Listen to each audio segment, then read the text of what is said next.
नमस्कार, स्वागत है आपका वीके न्यूज पे। उत्तर प्रदेश में लव जिहाद को लेकर कानून आया, जिसकी चर्चा पूरे देश में रही। योगी सरकार के इस फैसले का असर भी देखने को मिला और बरेली में लव जिहाद के मामले में पहली एफआईआर भी दर्ज हो गई। इस मामले में युवती ने जो बात कही वो चौंकाने वाली थी।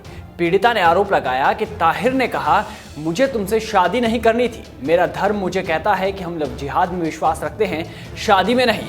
एक हिंदू को गर्भवती करने से हमें 10 बार मदीना शरीफ जाने का सवाब मिलता है। ये मामला अभी ठंडा भी नहीं हुआ था कि बरेली से एक और खबर आई है। दरअसल बरेली में अब लव जिहाद के ऊपर फतवा जारी किया गया है। यूपी में अभी कानून बने हुए हफ्ता भर भी नहीं हुआ और मौलाना ने फतवा जारी कर दिया। जी हाँ, जिहादियों को बचाने के लिए फतवा जारी किया गया। यह फतवा पहले नहीं जारी किया गया, तब तो इन्हें मदीना शरीफ जाने का सवाब मिलता है। जब इन जिहादियों की कॉलर पकड़ने की बारी आई तो फतवे जारी किए जा रहे हैं। दरअसल सुन्नी बरेलवी मसलक की सबसे बड़ी दरगाह आला हजरत की संस्था दारुल इफ्ता ने लव जिहाद के संबंध में फतवा जारी किया है और कहा गया है कि गैर मजहब की लड़की का जबरन मजहब बदलवाना नाजायज है। लव जिहाद एक सामाजिक बुराई है जो पश्चिमी संस्कृति से आई है, इस पर अंकुश लगना चाहिए। मतलब इतने मामले आए तब इन बुद्धिजीवियों ने कोई फतवा जारी नहीं किया और ना ही कोई बड़ी बात कही। जब यूपी सरकार सख्त हुई तो फतवे जारी किए जा रहे हैं। राष्ट्रीय उलमा काउंसिल के अध्यक्ष मौलाना इंतजार अहमद कादरी ने उलेमाओं से पूछा था कि क्या कोई मुस्लिम लड़का किसी गैर मुस्लिम लड़की से शादी करने के लिए फरेब या छल करके उसका मजहब बदलवा सकता है? क्या शरीयत में लव जिहाद का जिक्र है? इस बात का जवाब देते हुए दारुल इफ्ता के अध्यक्ष मुफ्ती मुतिरबुर रहमान रजवी ने फतवा जारी किया है। फतवे पर मुतिरबुर रहमान रजवी के साथ मौलाना असरलान खान अजहरी ने लव जिहाद को नाजायज बताया है। फतवा मांगने वाले मौलाना इंतजार ने कहा कि दूसरे धर्म की लड़की का जबरन धर्म परिवर्तन कराकर शादी करने की बात छोड़ दीजिए। मुस्लिम धर्म में भी ऐसी शादी की अनुमति नहीं है। इस बात की इजाज़त ना तो शरीयत देती है और ना ही देश का संविधान। इस्लाम में लव जिहाद के लिए कोई जगह नहीं है। असल में लव जिहाद को लेकर काफ़ी हंगामा था मुल्क में और देश में नए नए तरीक़ों से उसकी इस्तिलाहें ईजाद की जा रही हैं, उसको नए नए मानी में पेश किया जा रहा है। तो मेरे अपने मुताले में तो ऐसा नहीं था, मेरी अपनी स्टडी में, लेकिन मैंने फिर फतवा लिया, मैंने कहा और तहकीक कर ली जाए। तो इस्लामी शरीयत की किताबों में लव जिहाद नाम की कोई इस्तिलाह ना पहले थी ना आज है। और जिस तरीक़े से आज दुनिया के सामने पेश किया जा रहा है लव जिहाद को, तो इस्लाम इसका खंडन करता है, इस्लाम इसके हक़ में नहीं है। ज़बरदस्ती किसी लड़की को इस्लाम कबूल करने पर मजबूर करना, इस्लाम इसकी इजाज़त नहीं देता।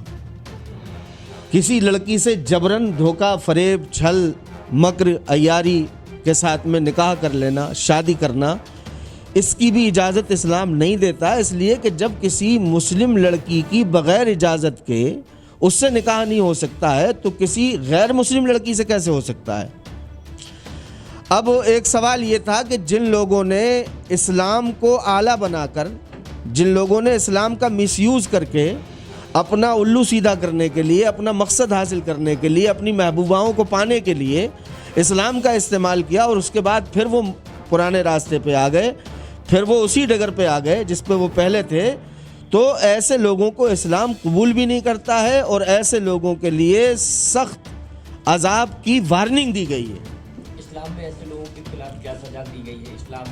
इस्लाम में ऐसे लोगों के खिलाफ बड़ी सख्त सज़ा है, बड़ी कट्टर सज़ा है कि उनके साथ में बड़ा जालिमाना सलूक किया जाए।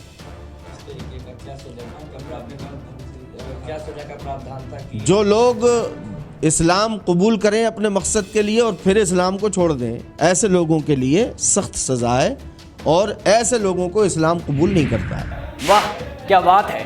अब इन्हें संविधान की याद आई।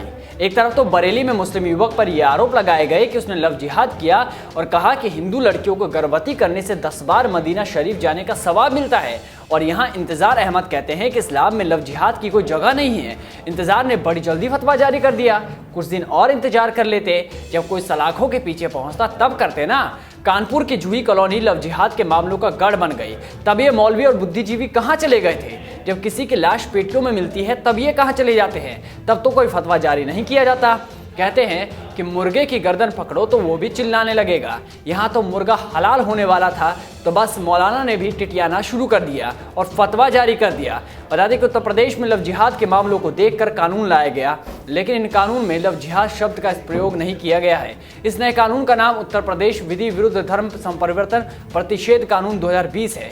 इस कानून को बीते शनिवार को ही राज्यपाल आनंदीबेन पटेल ने मंजूरी दे दी और इसके बाद 2 मामले भी दर्ज किए गए और अब जाकर मौलवी जागे हैं। अब ये जागे हैं या फिर जिहादियों को बचाने की साजिश है? इस सवाल का जवाब आप हमें कमेंट बॉक्स में जरूर दीजिए। तब तक बने रहिए वीके न्यूज़ के साथ। नमस्कार।